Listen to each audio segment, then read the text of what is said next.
My name is Albert, and welcome to Unknown Facts. If you enjoy the videos here, please subscribe and like the channel. Out here in the wild, every single day is a battle for survival. You're pitted against the raw, untamed power of nature. But the most powerful force of all? It's not the freezing cold, the searing heat, or the crushing pressure of the deep. It's the human spirit, that incredible, unyielding will to live that pushes us beyond our limits when everything seems lost. Today, we're not just talking about survival, we're talking about miracles. Our first story takes us deep into the heart of the Amazon rainforest, a place I know well. They call it the Green Hell for a reason. On Christmas Eve, 1971, a Lanza flight carrying 92 people was struck by lightning over Peru. The plane disintegrated in mid-air. 17-year-old Julianne Kupke, still strapped to her seat, plummeted 2 miles into the dense jungle canopy.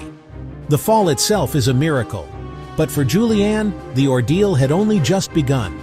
She awoke the next day alone, with a broken collarbone, a deep gash on her leg, and a concussion. Surrounded by a world of predators and poisonous creatures, with the deafening sounds of the jungle as her only companion. But Julianne had a crucial piece of knowledge her father had taught her. If you find water in the jungle, follow it. For 10 agonizing days, she waded and stumbled along a small stream.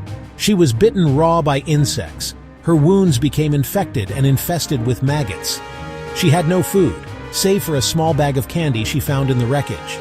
Finally, on the 10th day, weak and hallucinating, she stumbled upon a small, empty hut and a motorized canoe.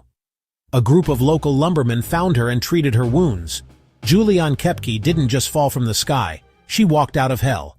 Next, we venture into the stark, unforgiving canyonlands of Utah. This is a landscape of brutal beauty where the sun beats down relentlessly. In April 2003, an experienced outdoorsman named Aron Ralston was canyoneering alone in Blue John Canyon. While descending a narrow slot canyon, a half-ton boulder shifted, pinning his right arm against the canyon wall. For 5 days, Aron was a prisoner of the rock. He had a small amount of water, a couple of burritos, and a cheap multi-tool. He tried everything, chipping away at the rock, trying to rig a pulley with his climbing ropes. It was immovable. Hope slowly drained away, replaced by cold, hard reality. He recorded goodbye messages on his video camera. After days of mental preparation, he committed to the act. He had to break 2 bones in his forearm, radius, ulna. After an hour, he was free. Survival often means battling extreme heat, but what about the opposite? What about a cold so profound it stops your heart? In May 1999, radiologist Anna Bogenholm was skiing in the Kolen Mountains in Norway when she lost control and fell headfirst through the ice of a frozen stream. Her friends watched in horror as she was swept under. Head wedged under the ice, torso trapped against the rocks below. For 40 minutes, her friends desperately tried to pull her out. The ice was too thick. After about 40 minutes of struggle, she suffered circulatory arrest. She had been submerged for 80 minutes. Clinically, she was dead. Her body temperature, 13.7 degrees Celsius, 56.7 degrees Fahrenheit, the lowest ever recorded in a human survivor. Over 100 doctors and nurses launched a 9-hour effort to save her. They used a heart-lung machine, slowly warming her blood outside the body before returning it. Slowly, miraculously, her heart flickered back to life. Anna spent 2 months in ICU.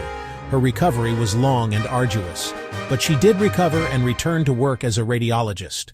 Against all odds, she returned to work. Imagine, if you will, the crushing, absolute darkness at the bottom of the sea. This was the terrifying reality for Harrison O'Keene, a Nigerian ship's cook. It sank 100 feet to the ocean floor. Miraculously, it formed a 4-foot-high air pocket, plunged into total darkness, alone in a tiny pocket of air at the bottom of the Atlantic Ocean. The air was becoming toxic with carbon dioxide.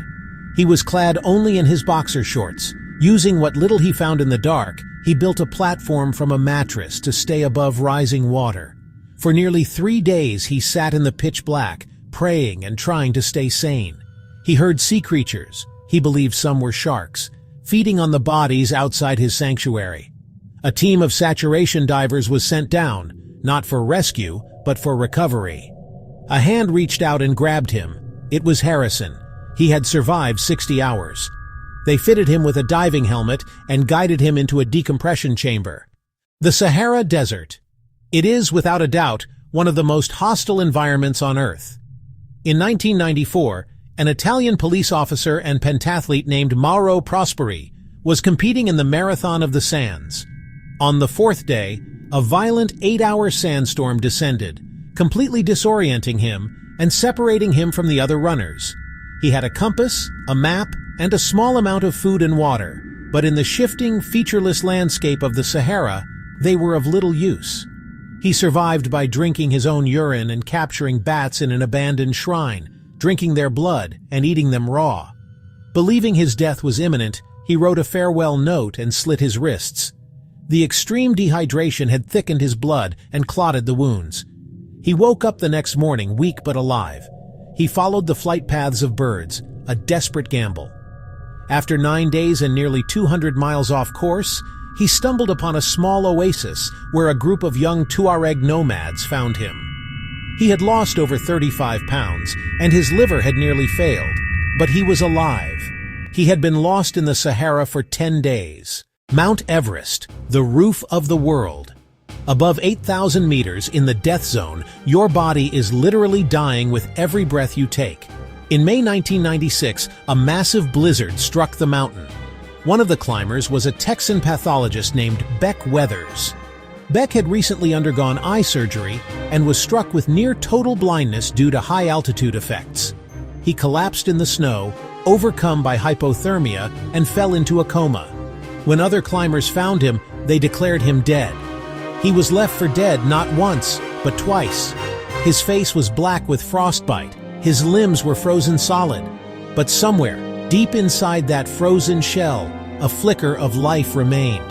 He described it as a primal instinct, seeing an image of his family, his wife, his kids, that pulled him back from the brink. He somehow managed to stumble to his feet and stagger blindly in the direction he thought the camp was. Miraculously, he stumbled right into Camp 4, shocking his fellow climbers. He suffered severe frostbite and lost parts of his nose, arm, and fingers, but he walked off that mountain. The Arctic is, a different kind of beast. In 1921, a young Inupiat woman named Ada Blackjack joined a doomed expedition to claim Wrangel Island.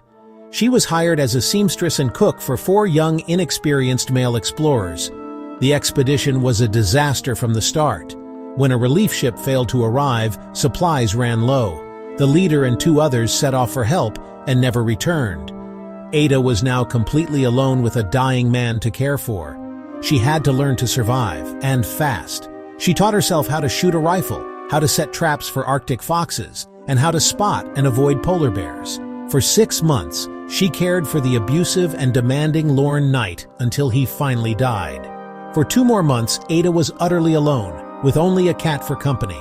In August 1923, a rescue ship finally arrived.